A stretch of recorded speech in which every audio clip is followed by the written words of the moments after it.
Okay, thank you. Good morning, everyone. We're here at Go Forest,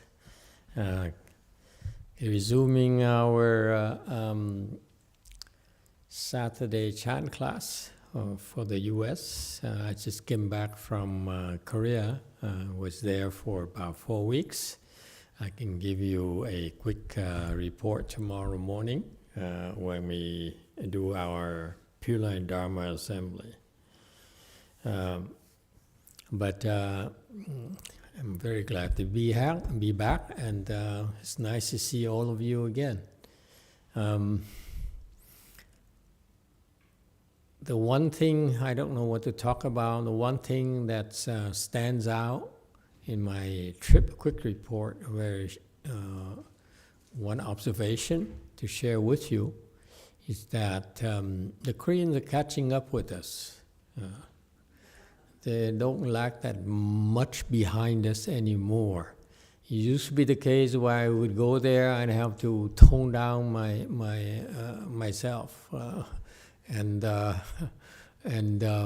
be more conservative, because there's so much they can take from the American stuff. But they have been working hard. What's interesting about them is that they're very hardworking. They've been keeping up with us, and you work hard. When you practice Chan, you work hard, you will make progress. Okay, It's about how hard you work and how much you apply yourself. Whether people have been doing it for 20 years ahead of you, 30 years ahead of you, you can still bypass them. And that's American way.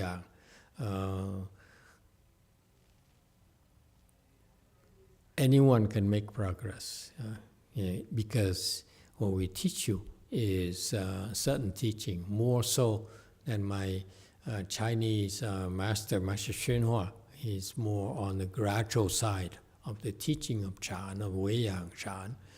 Well, what we do is more on the certain side of the training. Okay. And the one thing that you can describe them in over there is that one word: quiet. Very quiet. The Westerners are loud. We're loud, aren't we? We like to draw attention ourselves. Over there, it's just the opposite. They're very quiet, subdued, and that's, by the way, that's the Asian culture.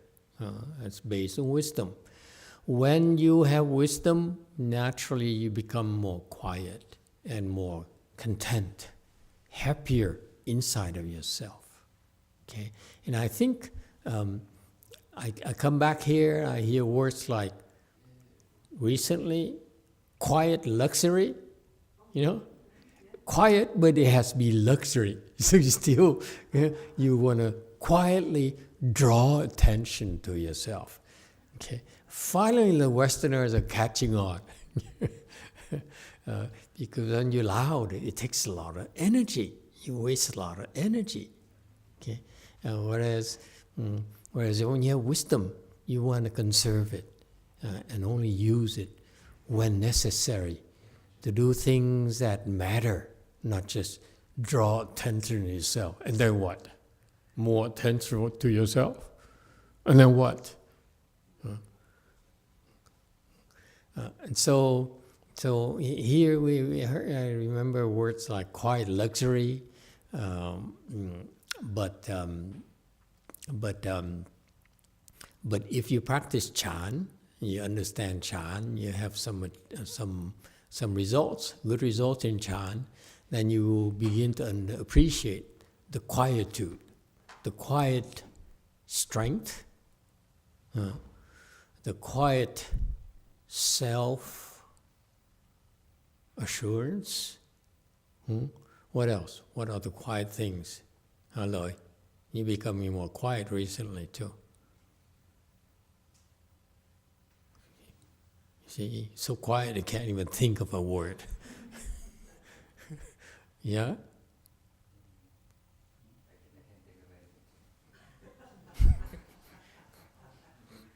Sorry, I can't think of anything, Master. Okay, I'll rest my case, okay? And that's success right there. And you're so quiet. Nothing comes to mind. All right? And that's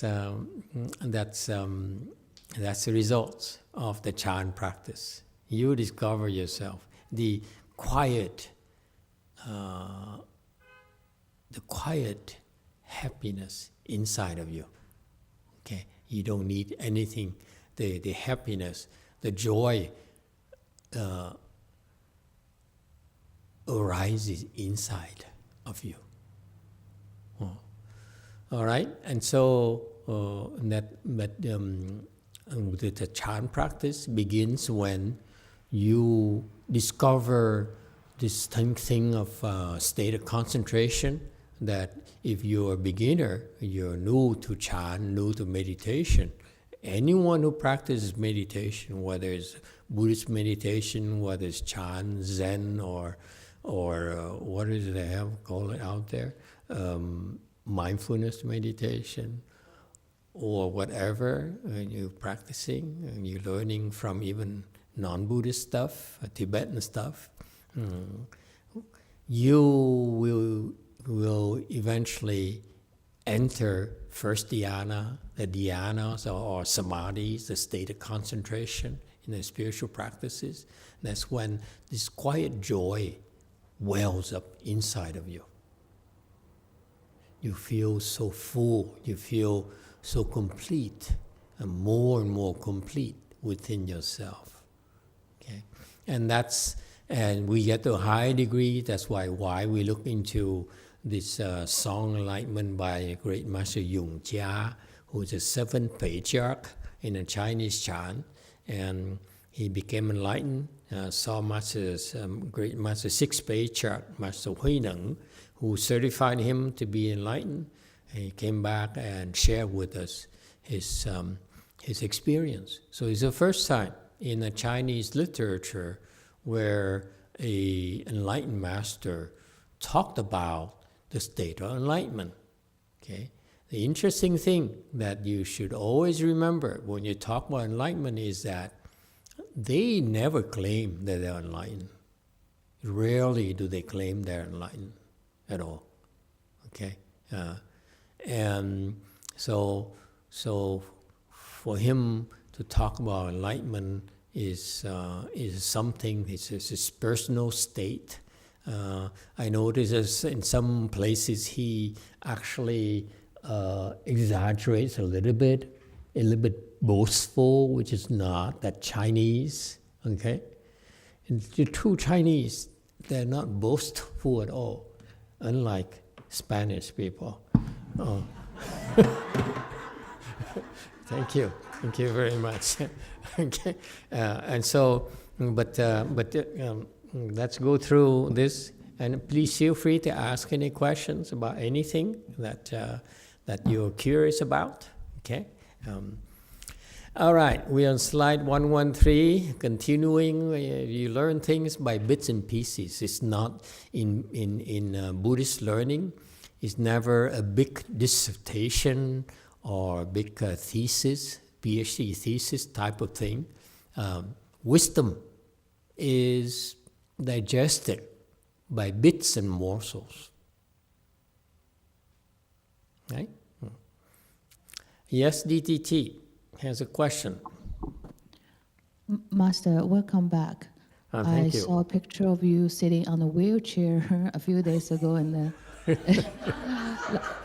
I was very happily informed that was just a joke because I was sleepy. I saw that picture. I instantly woke up. I'm so sorry. We joke around a lot. There's no wisdom in there. We just have fun. I'm glad that's just a joke.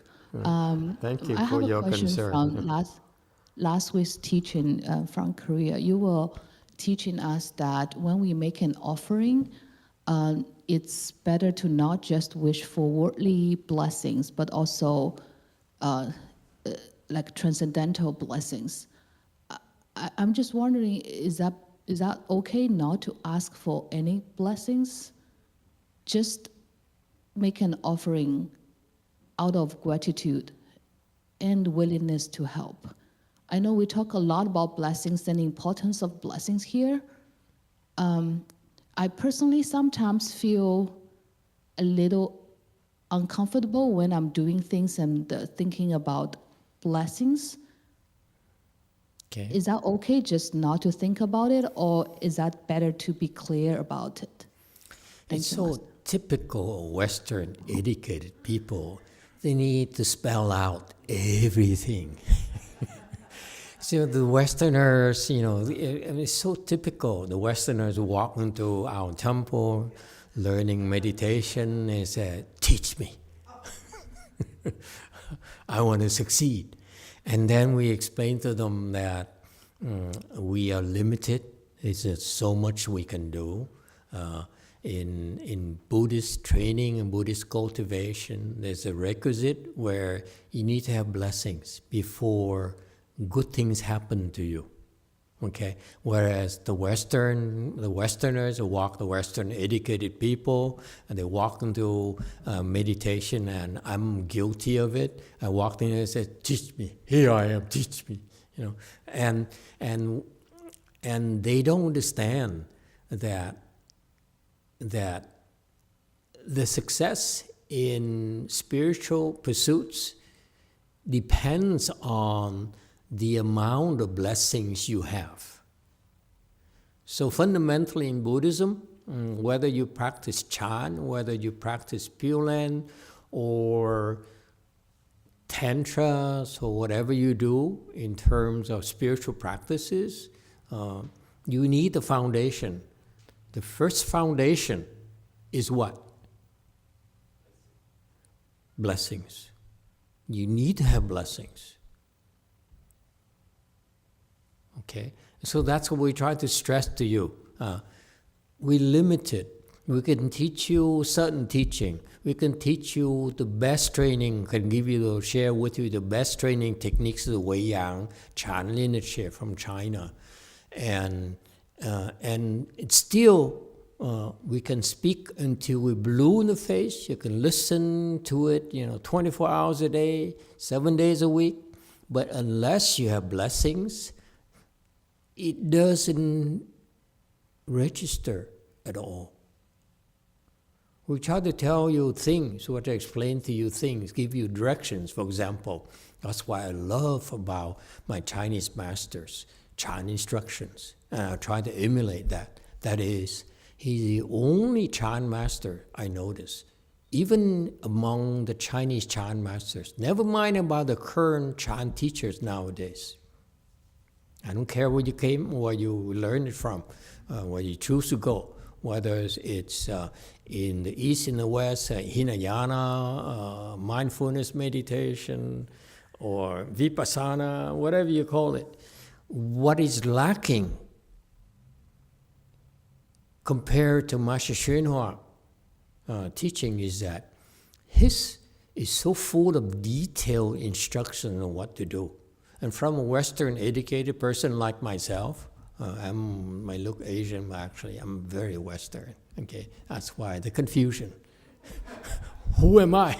I ask myself constantly, am I Asian or am I?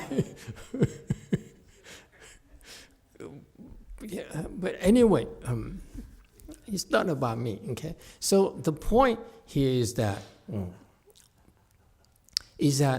a Western educated person to myself,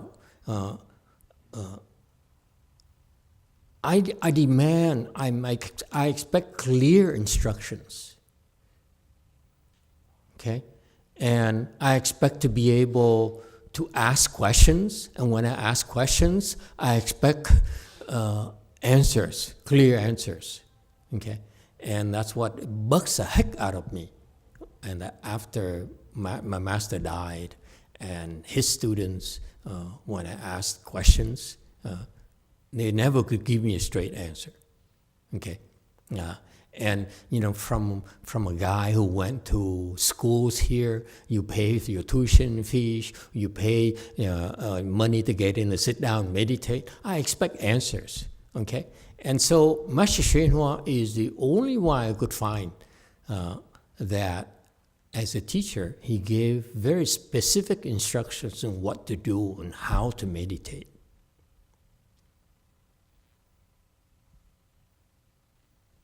And that's what we're trying to do for you. And it's very helpful, okay, that you know exactly what to do, what to expect. So why is it important? Because it reduces the multitudes of questions of doubt that you have in your mind. Am I doing it right? You realize that in spite of my master's instructions, there are specific things such as, he said, cross your legs in full lotus, okay? And not surprisingly, each of his students, his illustrious students, accomplished students, many of them, some of them are high level than Master YongHua here. YongHua is 7th G, 7th ground Bodhisattva, okay? And he's a 7th patriarch. Master YongHua is much higher than that, okay? And his students used to be higher than 7th. I don't know what happened to them nowadays. I don't pay attention to them anymore. But what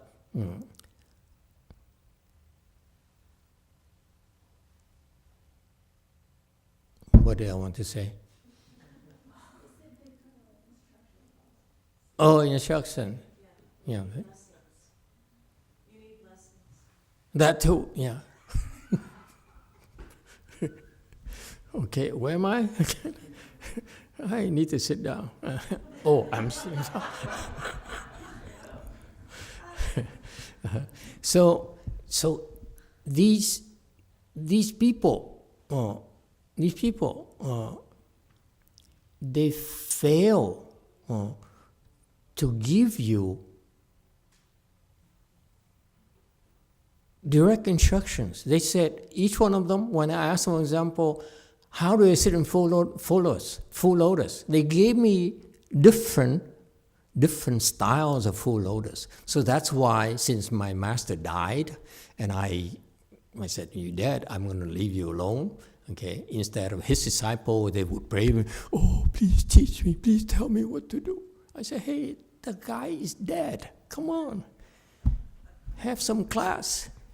Leave dead people alone. But anyway, I never prayed to him to ask for instructions, by the way. Contrary to people in my generation, we say, if you have a problem, pray to Master and ask for help. He's dead, man, already. So anyway, they would teach me very simple things like full lotus. How high are you supposed to put your legs? The young abbot at the City of 10,000 Buddhas, he sits full lotus in front, okay? You see the photos of Master YongHua, some of his photos are like that. And then other people would sit a little bit higher, legs are higher, and some are even higher and deeper like this, okay? So I'm not lying to you, I spent 6-7 years sitting every single day and wondering, okay, at least a few times a day, am I doing it right? So you be amazed on how important it is in simple things like, just tell me what to do. Is this right or not? Okay, and if you don't even have that, you have a lot of doubts. You have a lot of questions that will arise when you meditate, and it's not very good for you. Okay, so anyway. Fundamentally, we want to remind you that it sounds like we're soliciting money and donations and so forth, but it has to be said. The reason the monks and nuns don't talk about blessings because these Asian people are afraid to be misunderstood. They're dropping hints at the donation box right there. That's a very good way for you to plant blessings. Get it? Okay? And so this is why the Asians are, especially all the Chan teachers, avoid talking about blessings. But unless you have blessings, you will have a hard time practicing Chan. And if you want to go very far, okay, we get really high levels of skill levels, you have to have even more blessings. So that's why you want to plan more and more and more blessings. And that's called, the first thing that we teach our people in Buddhism is practice giving. Okay? Or the technical jargon is called giving paramita. You learn how to give and give and give. Okay?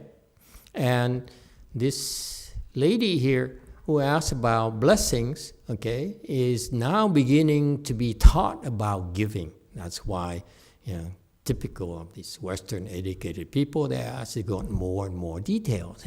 But I want to know more. Of course, we know, and we will not tell you unless you ask. Okay, so feel free to ask questions. Now, when you practice giving, okay, it's good. You understand the importance of giving, but there's a certain the proper way of giving, okay, because you want to give in the spirit of trying to help.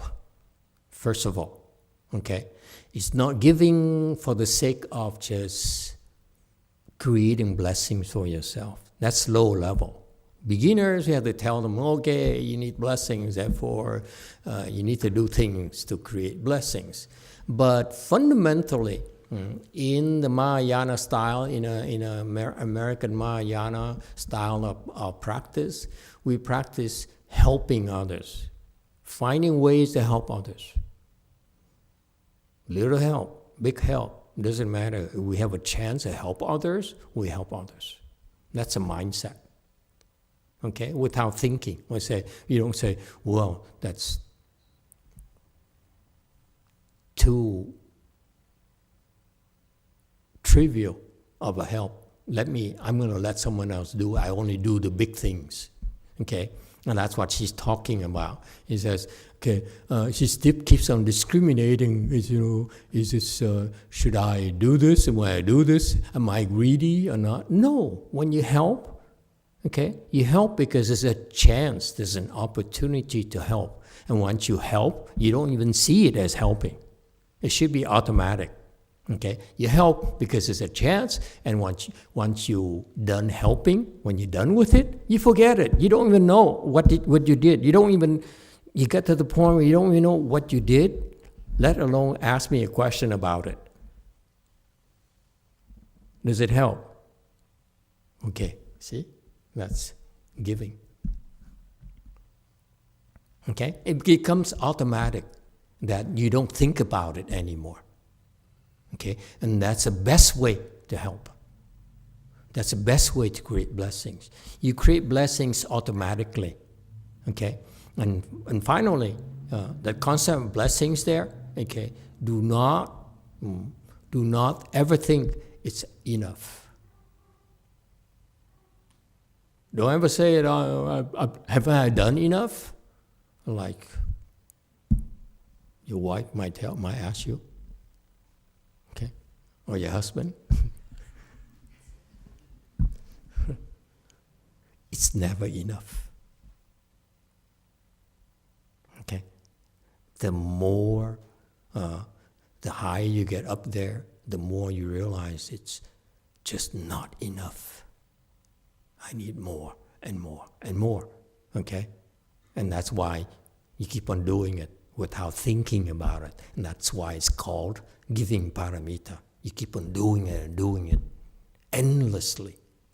And that's how you free yourself from your ego, who's always calculating, is always measuring, always plotting. Okay? That's why the giving parameter is part of the foundation. Yes? Is there a question here, 7? Yes, Master. You have a question on YouTube. Mm-hmm. It's from T.S. Geppetto. How deep does Master recommend we sit? The higher the legs, the better?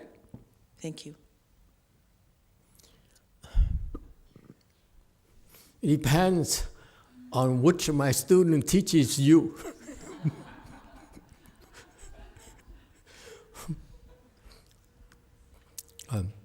But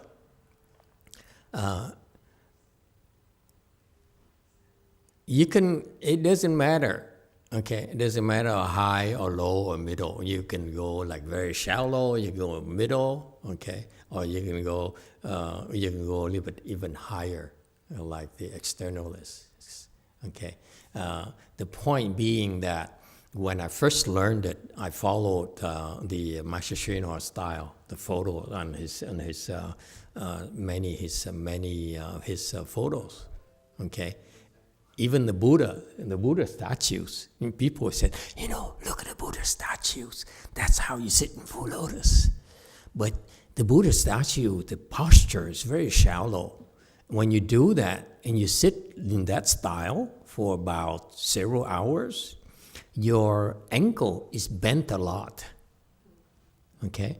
So for long sits, you stand up, and that's what happened to the young abbot. I don't know what happened to him anymore. He's still there or no? So he's an old abbot now. Okay? If you bend your legs like this because your posture is too shallow up here to the front, okay, then your ankle is bent twisted like this. So after several hours, 10 hours for sure, he would stand up and he couldn't walk. He for the first 3 steps, he would stumble a little. Okay, because of this angle, it's bent too much. So if you sit for a long time, it's not a good idea to sit like this. Okay, yeah. But if you want to have a good looking photo, by all means. Okay, so, and then the smart aleck disciple of his, and they said, okay, this is no good, okay? And then if you go all the way, okay, deep inside, like your legs touching your body, then the pressure is no longer the ankle, but the pressure now is in your knees, okay? Because your legs are twisted a lot more. So they decided, because they're so smart, they figured out you can have the middle way. So they would go halfway. Okay? And that works. That's fine. But if you sit and your practice is based on calculation, on, I try to avoid sitting this way, I try to avoid sitting that way, then there's a bias there. It's not good either.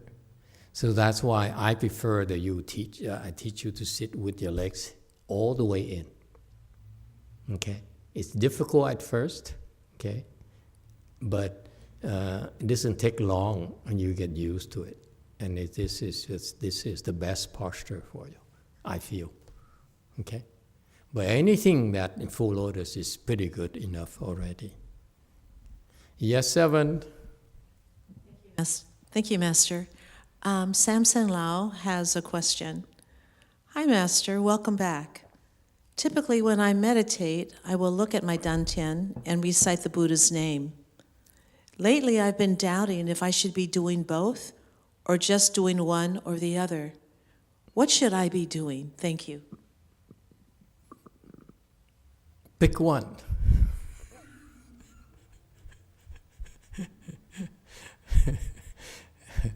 Yeah. Whatever you pick works. Either one works, or both works. It doesn't matter. I was taught to look at the dandian, and that's why I started by teaching you. Look at your navel area there. And then for years, I could not find anything there. I was promised you find something there. I said, so the funny thing with that is that when you do that, you tend to lean forward, and your head leans forward because your eyes are trying to look into your navel. So naturally, you tilt your head a little. And then on top of it, my Chinese master, Master YongHua, says, your eyes contemplate the nose contemplate your mouth, the mouth contemplate your heart. So I said, my eyes and looking at my nose. And then I got stuck there because I was wondering, how does my nose look at my mouth? For many years, I couldn't figure it out. I said, what am I missing? And then in the end, I was so happy. One of his so-called expert in Chan, he proclaimed himself to be the expert in Chan practice because he was personally trained by Master YongHua for 15 years. So he's got to know, okay? So he says, you should contemplate dandian, okay? And so you contemplate a navel. So I did that. And so for many years, I sat there. I couldn't feel anything. I would stick my pinky, I stick it in my navel physically, and then, okay, I remove it to look cool. I mean, it's not good for you to keep on going all the time, right? So I removed my pinky, and then I sat, and for years, I couldn't find anything there. You don't know how much I struggle in this Chan practice. And finally, after I practiced for a while, Master YongHua told me to start teaching. One of his externalist friend of ours, he came over and he says, I love looking at people dandian. Okay, so can I look at yours? I said, okay, why not? So he sat down, okay, crossed his legs in full lotus, mind you. Shallow style, okay? Dumb people don't do like this. They do like this. And you look at my dandian, and then I ask him, you see anything? He says, there's nothing there. No wonder I couldn't find it for years. You wouldn't believe the kind of struggle, what I had to struggle with. Now you ask me, I can give you all sorts of answers, you see? But at least you're getting answers. Any other questions? Okay, so Master YongHua, going back to the Song of Enlightenment, Master YongHua describes his state of enlightenment without saying, I've been there, okay? So that's why we should be grateful for his documenting it, but I'm cautioning you, he exaggerates a little bit. He speaks about things he doesn't know. Okay, it's from books. Okay? When you teach about Chan, it should be from your experience, not from just what you read somewhere. You know, this is what happens. People read a lot of stuff, especially lots of junk on the internet nowadays, and they think they understand Chan. Okay, it's not a good way. But anyway, 95% of his stuff is very, very good. Okay, so it's very worthwhile you go through it, because in the West here, we have so much junk about enlightenment, especially so many people here in our era. Proclaim they're enlightened, and rule of thumb, anyone who claims they're enlightened, I can guarantee you that they're not. Enlightened people never say that they're enlightened unless they want money from you. Okay? So 113, this pearl of perfect brightness has form, yet has no form. Okay, commentary 114. The pearl of perfect brightness here refers to your inherent wisdom. After you become enlightened, you're able to unfold this wisdom you already have. Okay, your Buddha wisdom that you don't know how to use. Enlightened people now have a systematic way, have the skill to wield this wisdom. And any of us can develop that skill. And that skill is become consistent, it becomes real for you, becomes useful to you after you're certified, after you reach level enlightenment, at which you can be certified by a good knowing advisor. All right? And when that happens, then you are able to have use of this pearl of perfect brightness.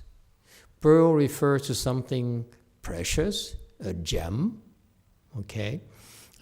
Perfect brightness means that this gem here is extremely bright, meaning it's an analogy that your wisdom is priceless and is so bright. And the wisdom is a nature. Wisdom is to be able to shine a light, very bright light, on all your problems. Okay? So that you'll be able to see clearer, more accurately. Whereas ordinary people, they don't see as well. Case in point, okay? When it's dark, you can't see. That's the analogy. Darkness comes from our ignorance. When you're ignorant, then it's like you're living in the dark. You don't see as well. Okay? Whereas after you become enlightened, then you're able to have this inherent wisdom of yours that you can wield, you can use to shed, to shine this light of wisdom of yours on all your problems, which enables you to see clearer. All right? So that's why it's considered to be a gem, your wisdom. Has form and yet has no form. Okay? At this state of enlightenment here, it's not like we think. It's no longer dual. Dual is a concept where our life, our world is dual. It's built, it's stable because of two opposing forces. Okay? Men versus women, yin versus yang, Republican versus Democrats. Okay? So it's there. It's only stable because they're opposing forces. Force equals reaction, if you will. Okay? So that's why the world as we know it is dual. Okay? It comes in pairs. Okay? And after you become enlightened, then you transcend that duality. And you know what I'm talking about when you get there. Okay? So he's referring here, this is another confirmation that he knows he's talking about. Master YongHua is not attached to form, and yet it's not attached to no form either. Okay? That's why it's called non-dual. All right? Don't worry about it. When you're there, you can learn more. 115. Purify the 5 eyes, attain the 5 power. No, purify the 5 roots. This is I'm sorry, I apologize for this. The 5 roots. Not the 5 eyes.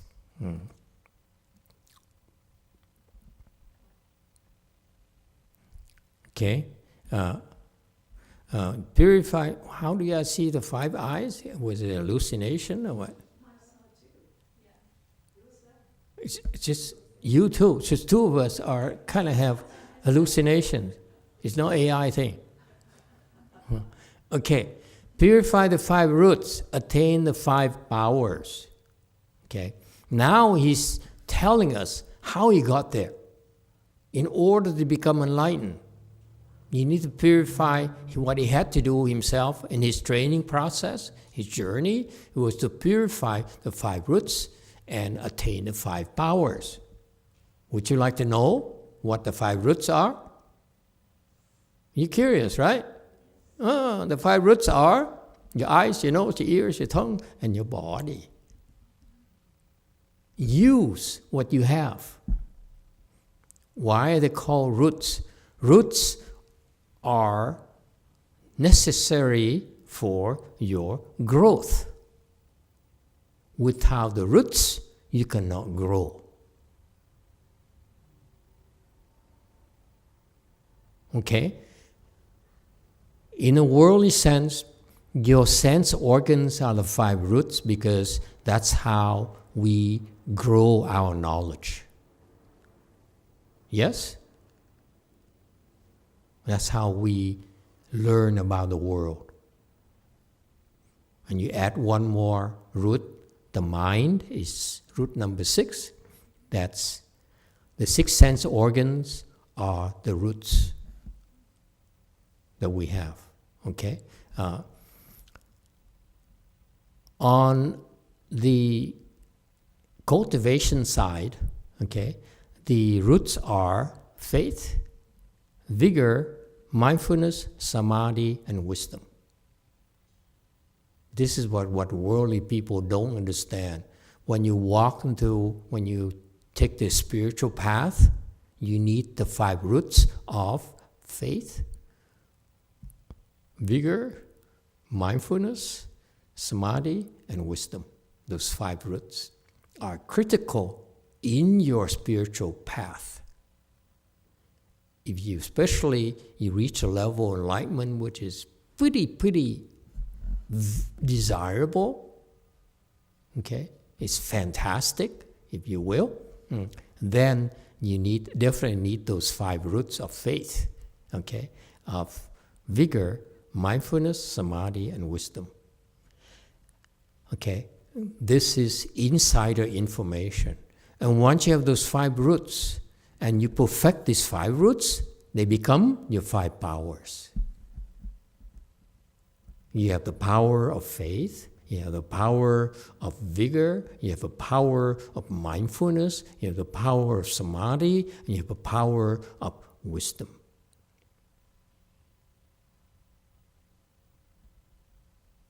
And they're based on the fact that you have the root of faith. Those powers grow from the root of vigor, from the root of mindfulness, from the root of samadhi, and the root of wisdom. So that the Chan training is designed to help you do that. Okay? What's the advantage? Why do we want to have the power of faith? You might be wondering, yeah?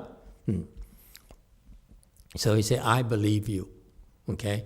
A lot of people say that, Master, I believe you. You are my master, okay?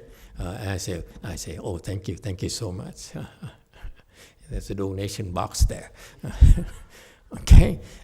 But eventually, you can talk all you want, but eventually, if that root of faith that you have, will eventually, you do it right, you practice properly, then it becomes a root as the power of faith.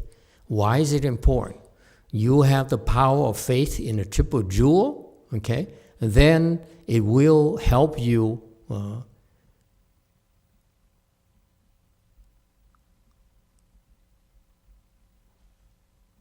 expel all the deviant beliefs.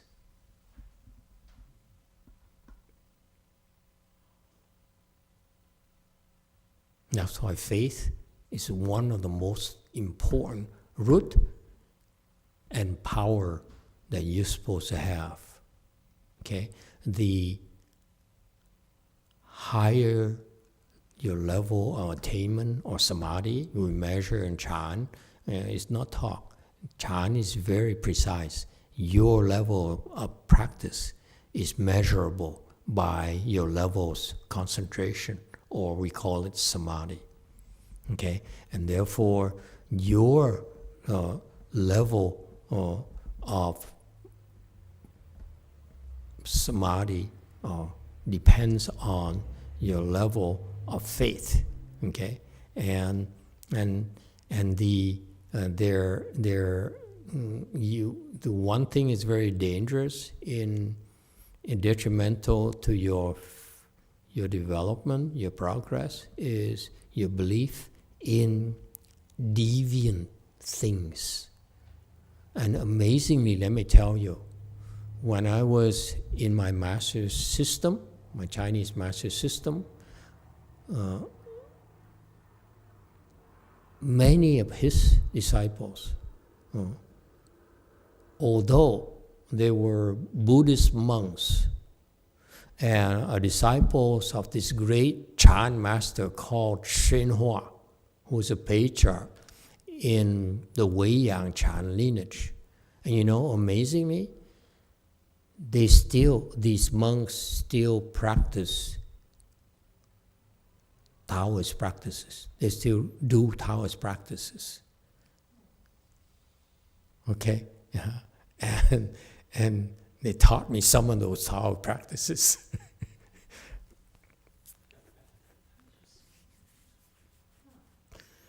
And not surprisingly, they never got very far. Because if you engage in these practices, what does it do? It nurtures your faith in deviant stuff. And that gets in the way of your progress. It's a lot more damaging than people realize. They say, oh, I'm Buddhist, but deep down inside, you still believe in those things, okay? Those deviant things, then eventually it will catch up with you. They cannot get beyond it. I notice they level off. They never could get beyond it.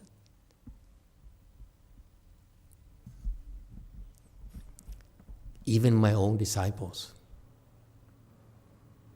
they came to me and said, Master, I believe you. I'm your girl, okay, for life. I said, oh yeah, thank you so much. Okay, and they work very hard. They're very hard working. And then, let me share with you right now a little secret. I know that they have deviant beliefs, but I didn't say anything because it's their private life. We respect your privacy, okay? This is America, not China, okay? This is American Chan. There's a certain thing where when it comes to your own private life, that's how we stop. We don't go there, okay? Unless you ask. You want us to invade your privacy or not? Okay. But anyway, so this young lady there, she graduated. She graduated from non-Buddhist practices to Hinayana practices, and she encountered American Chan, American Weiyang, and she practiced very diligently, okay, and got to 2A. Second stage Arhat, which is very impressive. Most monks don't get to 2A, second stage Arhat. They usually get to 1A and they get stuck. Now they have to worry about fame and bigger temples because they have too many disciples. Contrary to me, I have today 1, 2, 3, 4, 5, 6, 7, 5 people. Okay, and so at 2A, this is where your faith in deviant stuff will make you stumble. And sure enough, eventually she left. And she's not the only one.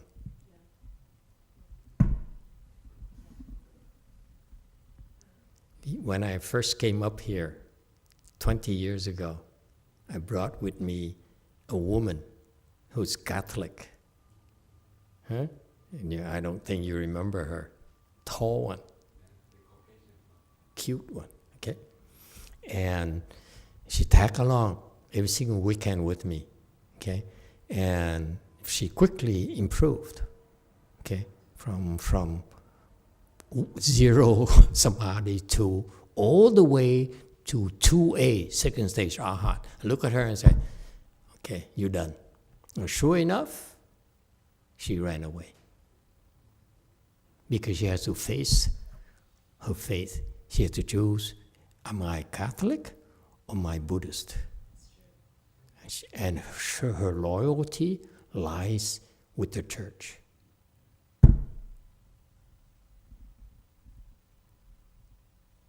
Okay? This is true, folks. I'm sharing with you, this is what I observed throughout the last 20 years. This faith here, root here, is very, very critical. If you start off the wrong foot, you will not make it. Eventually, you stumble and you fall off. Okay. Free tip for you. Yes, DDT. Master, you used to teach us that we also need to exercise more. So to exercise, I can go to a gym, I can hire a trainer, I can do yoga, or Taoists, they have a lot of physical exercise as well, purely for physical strength. Yeah. If we practice that, is that deviant practice or? No. How long have you been practicing? With who? With that, that deviant practice stuff. For physical strength, a few years on and off. But just for physical, like get more energy. Okay. Hey, listen. We can separate your body from your mind. Okay? If you practice, like, for example, we're guilty of teaching yoga. Master XX, for example, when people have a hard time getting into full lotus, she would use some sort of yoga stuff. Yeah? That's deviant. So that's why our excuse is that as long as it's physical, it's not a big deal. So no, seriously. The root gun here, the root, the faith root here refers to your mind. It's not physical. So you can stretch, you can do Tai Chi, you can do yoga and so forth. Okay, Taekwondo. That's okay. It's no problem. Geez, this lady is so detailed. He said, tell me everything. Yes, Wei Mao.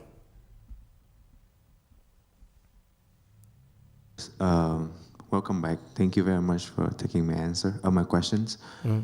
I must admit that before we came to the temples, I have been listening to one of my co-workers, my colleagues, and she teaching us kind of in Vietnamese. I don't know what's in English, but Vietnamese cúng giao thừa, cúng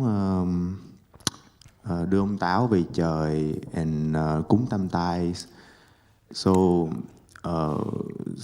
That's deviant. So it's deviant things, so I stop it from now. So that's I ask for your instructions. Should I stop it? Those are when you do the ceremonies to pray for the mountain spirits, the spirit of good wealth and so forth. It turns out, by the way, I went to Korea, and one of the big 3 temples, they invited me to attend a ceremony where they pray to the mountain spirits. Many monks, they do that. And the insider tip for you, I was taught that. A very kind monk looked at me, and I said, if you look at me, I have 3 temples, and you have nothing. Would you like me to teach you how I did it? And I said, yeah, please teach me. And he says, you need to pray to the spirits, guardians of the temple and the wealth spirits. Okay? And I say, okay, that sounds good. Anything for money. So when you're poor, I mean, you're too desperate. What do you care? So I went along with him to when he did the ceremony. Okay, so he did the ceremony, and then it got to the point where I stood there, I watched everything, and then it got to the point where he bowed to the mountain spirit. I mean, to the spirit guardian of the temple and the wealth spirit. Okay, I said, I have to bow to a spirit. And in principle, in Buddhism, we are monks, we are above them. We cannot bow to them unless you give me a lot of money.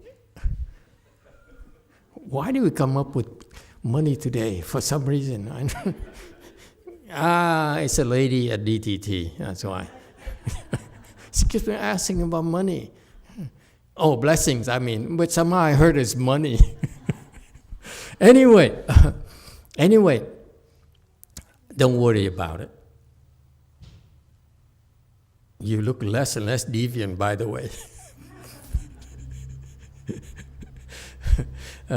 It turns out it's no big deal, because it turns out I was stupid. I said, I'm not bowing to no spirit. They should bow to me.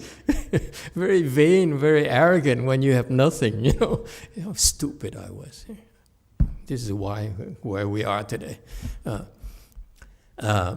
So anyway, it turns out the bodhisattvas, they go everywhere. They become mountain spirits, whatever. So sometimes it works.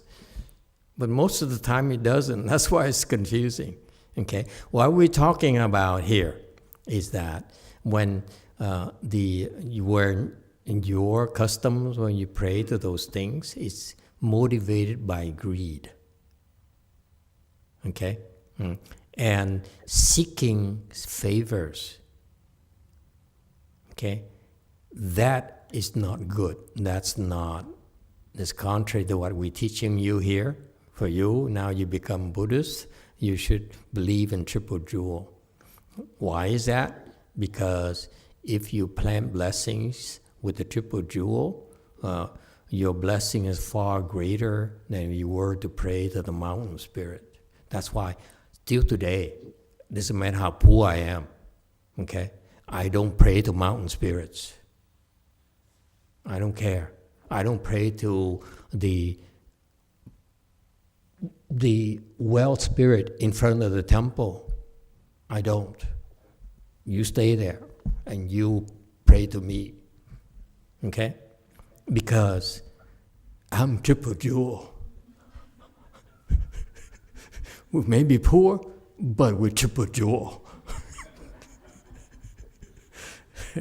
Okay? And it's something you don't want to compromise. I don't compromise. I don't care. Okay? Yeah. So that's why it's little things that eventually, if you believe in those things, it works for these people. It turns out it's true these people, when they pray to these wealth spirits and the mountain spirits and so forth, they get some very good results. Okay? But it's very small results. They became greedy on small things. And that's a lot more damaging than you realize. You limit yourself by, you basically are putting a cap on how far you can go. Because of your greed. Okay? So the 3 practices in Vietnam, you Vietnam people, that's based on greed. Okay? They may be real, maybe some of the spirits you bow to, you pray to, you do ceremonies for, are actually bodhisattvas. Okay? But as long as those practices are based on greed, drop them. Okay? No good. Not for us. All right? Yes, 7. Thank you, Master.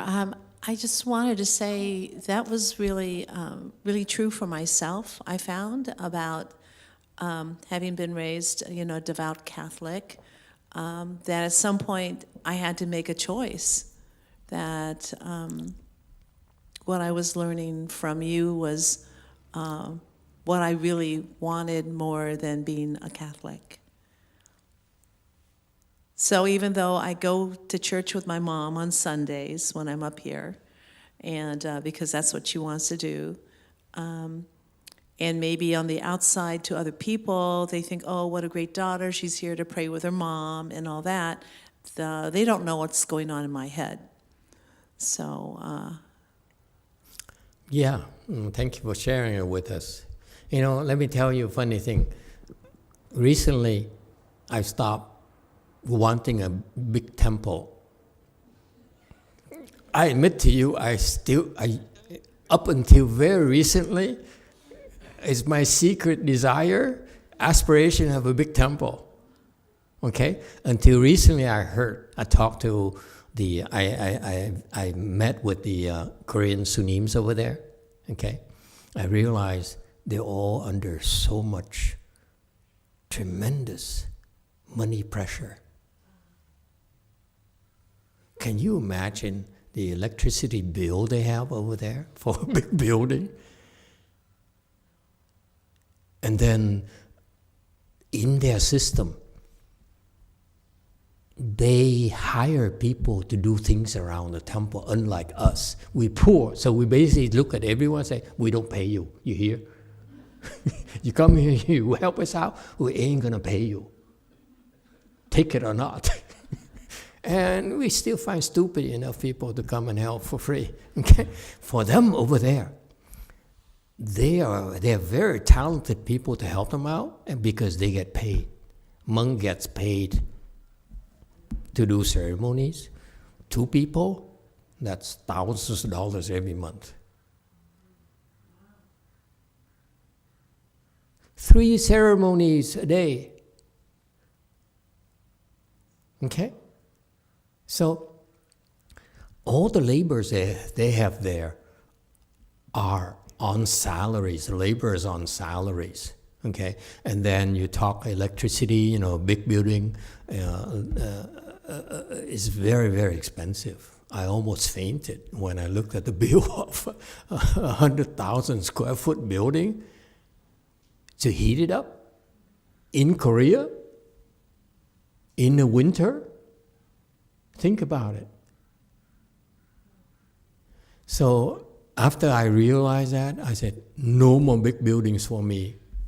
Even go for us, we're going to shrink it in half. We only use half anyway. Sublease it. Yoga studio here. Okay, so No. It's people don't realize it's too much pressure. It's not worth it. Okay, because you put yourself in a position to be stressed out by money needs, by money. Every month you have to worry about, can I meet the utilities bill? For me, every month, let me tell you flat out, every month I only worry about one thing I cannot do without.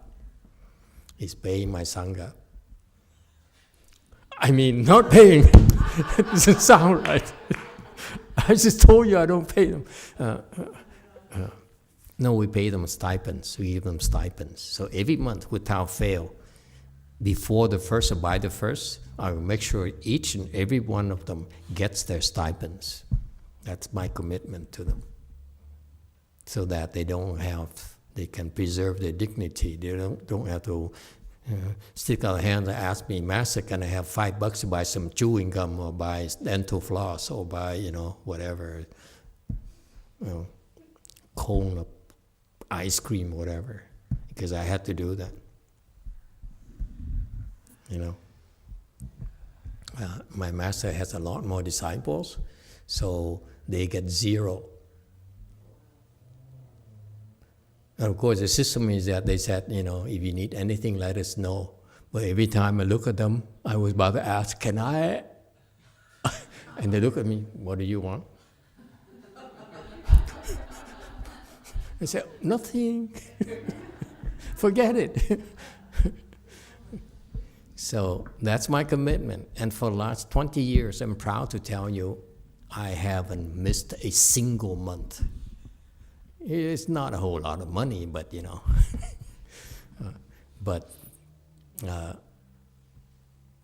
that's the only real pressure I have. Okay, yeah. Anyway, we stop here today. Thank you all for coming. Let's go and have some lunch.